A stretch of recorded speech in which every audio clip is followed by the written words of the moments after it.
জান্নাতের সাথে যখন দেখা করতে যাই তখন আমাকে আলাদা ডেকে নিয়ে যায়।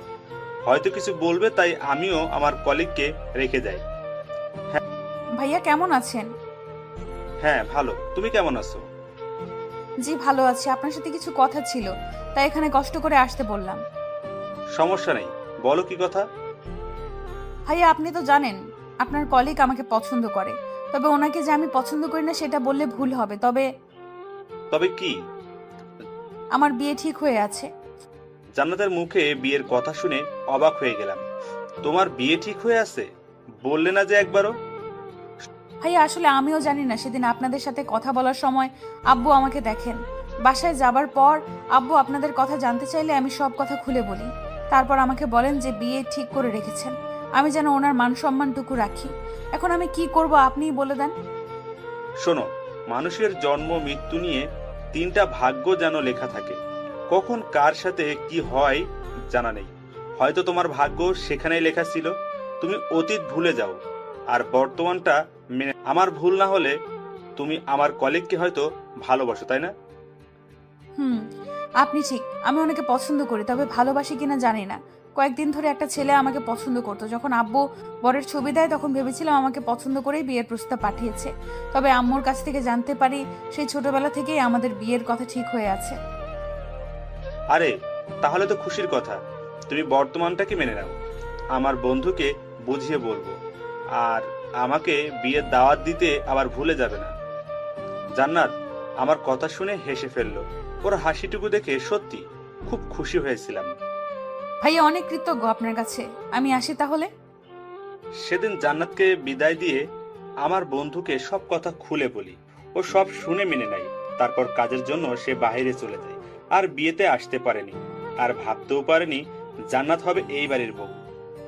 দুলাভাই কথাগুলো শোনার পর মাথা থেকে যেন দুশ্চিন্তা দূর হয়েছে। কি চিন্তাই না করেছিলাম। আপুর দিকে তাকিয়ে দেখি হাসি লেগে আছে মুখে। জান্নাত মাথা নিচু করে বসে আছে। কি হলো, এমন করে মাথা নিচু করে আছো কেন? আবার কি কাউকে পছন্দ করবে নাকি? আমার কথা শেষ না হতেই জান্নাত মাথা তুলে আমার দিকে তাকিয়ে আছে।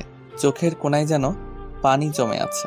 হয়তো নিঃশব্দে কান্না করেছিল, তাই বুঝতে পারেনি। এই পেতনি, কান্না করার কি হলো? না মানে না মানে কি? হুম, কি ভাবছো? দুলাভাইয়ের কথা শুনে রাগ করব? কিছু বলবো তোমাকে? হুম। মাথা নাড়িয়ে উত্তর দিল। আপু আর দুলাভাই আমার দিকে তাকিয়ে আছেন। হয়তো ভাবছেন কি বলবো আমি। শোনো, প্রত্যেকটি মানুষের ভালো লাগা মন্দ লাগা থাকতে পারে। কারো পছন্দ অপছন্দ থাকবে, কারো জীবনের অতীতের কোনো দুর্ঘটনা থাকতে পারে। তাই বলে অতীত নিয়ে বসে থাকলে তো হবে না, বর্তমানকে মেনে নিতে হবে। তুমি তো আর ইচ্ছে করে কোনো ভুল করনি। আমারও তো ছিল অতীত। কই, তুমি তো কখনো জানতে চাওনি। হ্যাঁ, তবে ভাগ্যক্রমে তোমাকে পেয়েছি। আমি জানতাম না এমন কিছু হবে। তোমার বর্তমানটাই আমার কাছে সব, আর তোমার ভবিষ্যৎটাই সব। অতীতে কি হয়েছিল কখনো জানতে চাই না, জানার কোনো ইচ্ছেও নেই। এই জন্য কি কান্না করতে হবে? যদি আমার লাইফেও এমন কিছু হতো তাহলে আমি কি করতাম? আমার কি হতো? সাবাস, এই না হলে আমার ভাই। আমিও এখন তোকে ক্ষমা করে দিলাম। আমার কথা শেষ না হতেই আপু বলে উঠল, ওই, আমি এমন কি করলাম যার জন্য তুমি আমাকে ক্ষমা করে দিলে না? আপুর কথা শেষ হতে আপুর কাছে দুলাভাই জানতে চাইলো, কেন মনে নেই সেদিন যে ফোনে কথা বললে? ওরে বাবা, ওইটা কতবার বলবো, ওইটা রং নাম্বার ছিল। আমি ইচ্ছে করে এমন করিনি।